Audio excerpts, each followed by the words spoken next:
Welcome back to another episode of our Message Recap, the show where we recap messages.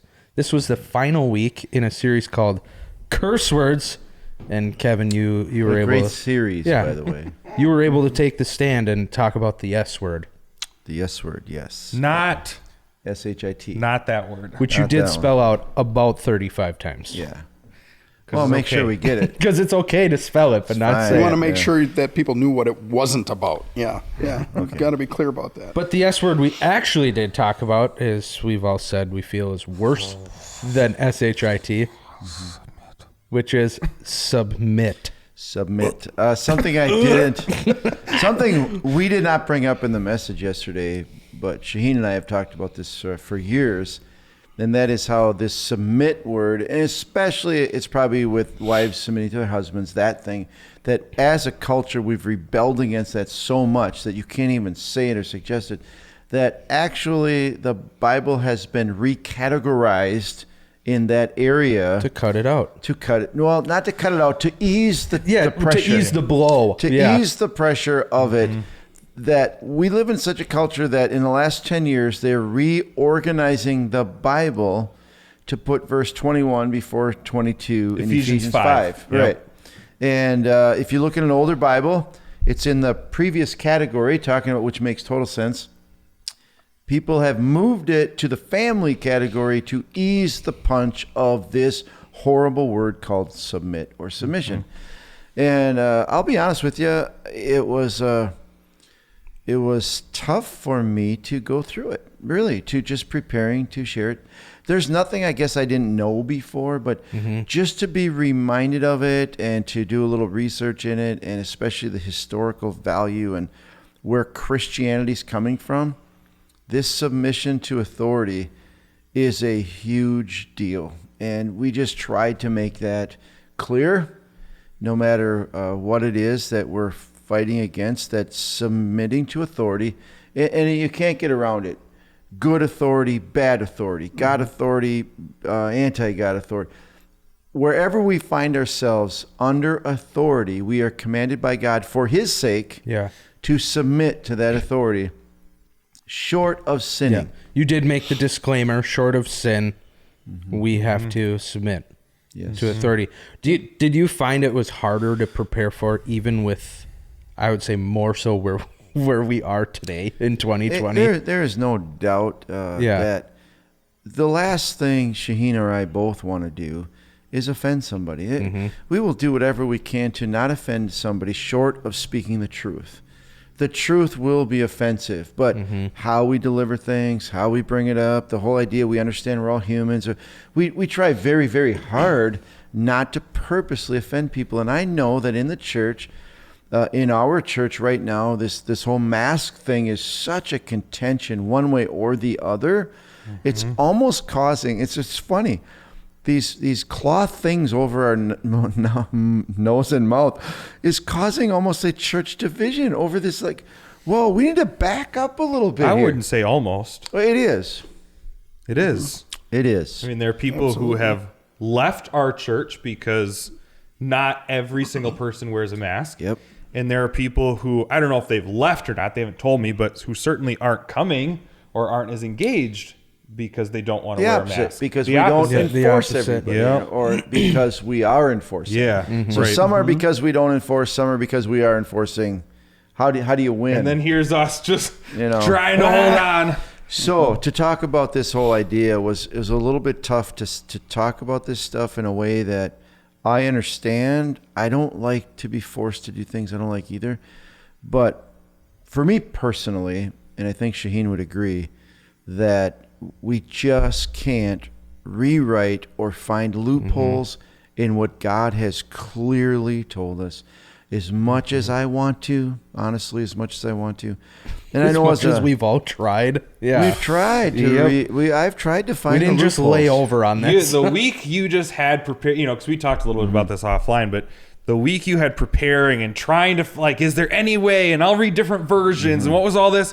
That was the week I had back when the mask mandate first came out. And, we had to make these mask videos and tell the church, like, honestly, I spent nights, like, okay, I'm going to read it again because maybe the word's Maybe it'll not there change this time. Or like, So like on one hand, I can totally identify with people on the side of I don't want to wear a mask. I shouldn't have to. Mm-hmm. It goes against I totally agree. Yep. And I still feel that way. Me too.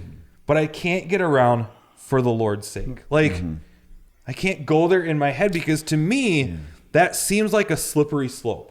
Mm-hmm. Once you try to justify doing something that's against God's will in the name of whatever you want to put it in the name of, where does that stop? Right. You know? And like, I just can't go there. I can admit to myself that I fail. Yep. That, you know what? I'm going to choose to sin if I don't wear a mask here or I don't measure up. I'm not following the letter of the law, but at least in my head, I'm not justifying it. And maybe, I don't know, maybe that's just a coping mechanism for me, but I think there's a difference there. Well, and yesterday I tried to make the point that you're either submitting or rebelling. There's no middle ground. You know what? And we'd like to reword it in any other way. I'm standing up for my rights. Well, that's actually rebelling. Yeah. You know, who gave you those rights? They're not from God. You know, they're there are some people in our church, well, some people in the community that I value very much, and I'm on board with everything they think. I am very much, I value America's principles. I think our Constitution's the best that's ever been written ever since the beginning of man. You know, it's amazing. I want to keep it in force, and I hope we do. And this idea, and I respect the people that do, but I just think we need to be careful that we don't elevate our Constitution or elevate the United States of America above Christian principles and God's will for our life. And that's the challenge we have. That is a challenge. Well, I think for me, one of the biggest things you talked about yesterday was the glaring difference between submission and agreement. Like it's easy to go along with, you know, an order or a mandate or whatever if we agree, and we've had this conversation multiple times that the only time submitting actually matters is when you don't agree, because that's when the challenge comes in. That's when you're tested to, you know, actually anything submit. Before that is actually not submitting, it's agreeing. Yeah. We all do what we agree. Well, I mean, it's so many. If you're just driving along and nobody's in front of you on 95, you're not patient.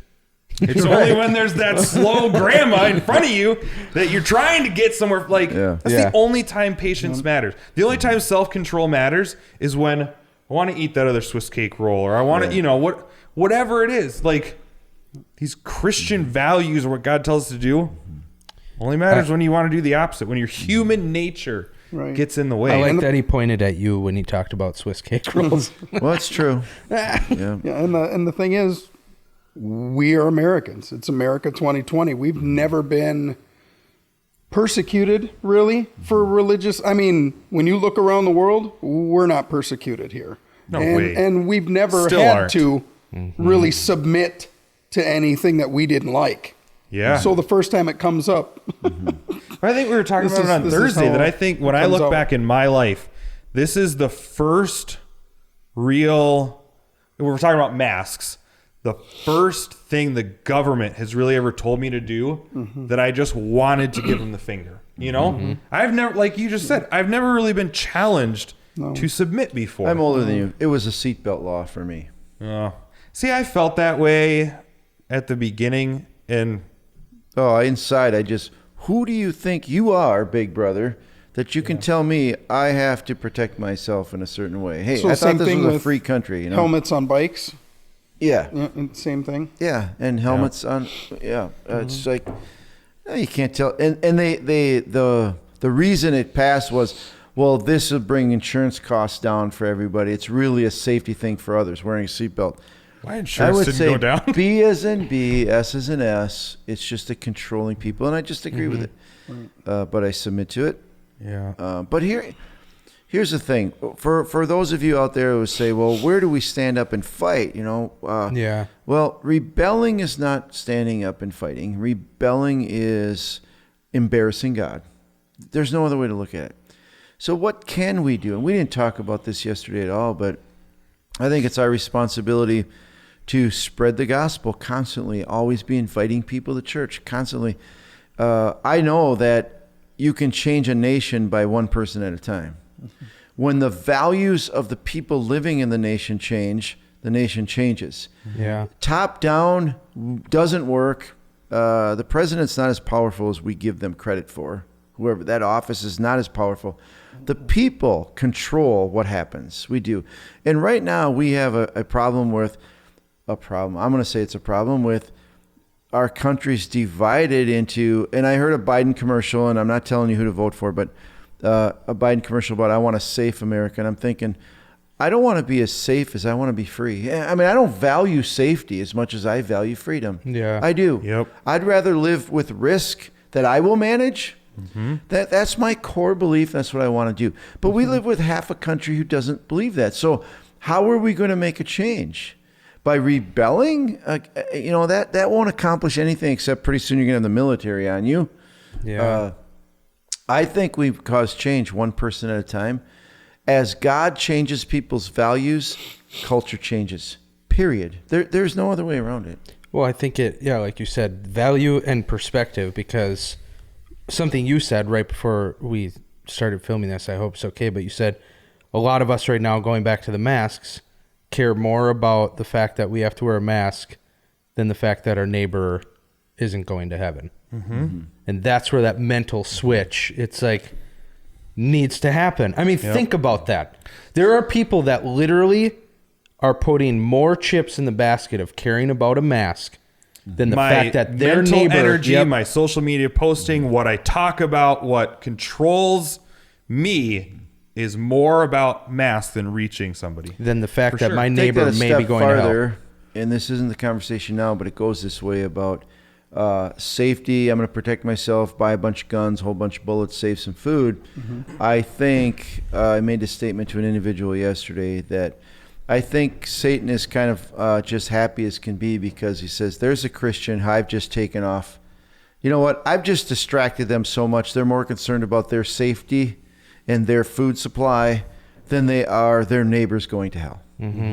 And Satan wins. Yep. Like, I have just distracted them from the main thing. Took them off the mission. Took them off. You know, Can I they're just, out of mission. we should talk about other parts of Submit, but just since we're Okay. on this, I have to share a story because I haven't shared it with many people yet.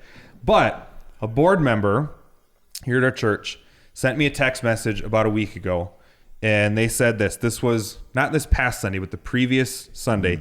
That Saturday night, they had invited some of their friends to come to church. I don't know anything about them. I don't know if they, are Christian or not, but they'd never been to our church before. So let's just assume they're not connected to God, right?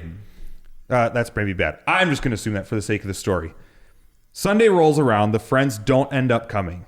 And on the way out, this board member and his wife were talking. And the wife says, you know what? I'm glad they didn't come. And like, what? Glad they didn't come? Why? Because those people that they invited are mask people. They believe in the mask. They want people to wear the mask. And this guy told me in a text message, had they come, they would have never come back because 75% of the people in our church aren't wearing a mask. And he said, you know what? I'm glad they didn't come too because we would have missed an opportunity to reach them. And like, oh God, that just kills me inside because when I hear people on the opposite side, and even what I think too about the whole mask thing, my personal opinion, it should be a matter of free choice. If you want to wear one, wear one. Yep. If you don't, But don't. it isn't. Yeah. That's the But it problem. isn't. That's the problem. But I'm not offended when I see people wear a mask. Like if I go to the grocery store, church, or wherever, I'm not offended when I see someone wear a mask because I operate and I believe in free choice. Yeah. If you want to, you can. Flip it around. People who believe in the masking don't feel that way. They feel like these are important. They feel like it's protecting people. They sense when you don't wear a mask, you don't care about me and you don't love me. Is that the message we want to send as a church? Well, that's yeah. Are we more concerned about my freedom to choose whether I want to wear a mask, or that is a real story that if any of you come talk to me, I'll show you the text message. Somebody would not have come back because we don't want to wear a mask. Yes. We are abandoning the mission because submit is such a curse word. Like, I don't even know what to do with it. If I think about that more than a couple minutes, I get depressed inside and I can't shake it the rest of the day. I value being a free American more than being a servant of God. Well, and that's why what we talked about yesterday, and I don't know the scripture word for word, but it was we submit to silence the ignorant talk of the ignorant talk of foolish people. Yeah. And that's what's been going around in my head, because I will say, and I've told you guys this, I know it's masks, but that's a big thing that we're being asked to submit to right now. Yeah. Okay? But when that first came out, my first thought was, I mean, you can go back and watch the F word.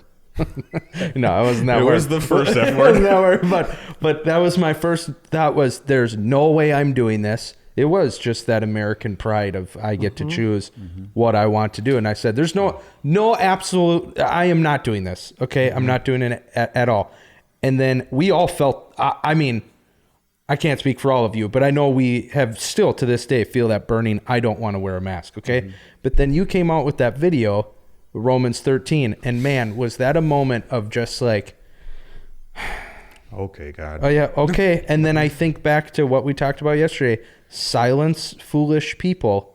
And what do I see on Facebook and social media when people act like I initially did and said, I'm not doing this, I'm not doing this. I literally had a family member come to me and said, it's because of your attitude that I left the Christian church. And I just went, whoa. God dang it. Whoa. Like We are shooting ourselves and that's in the where foot. it goes back to that.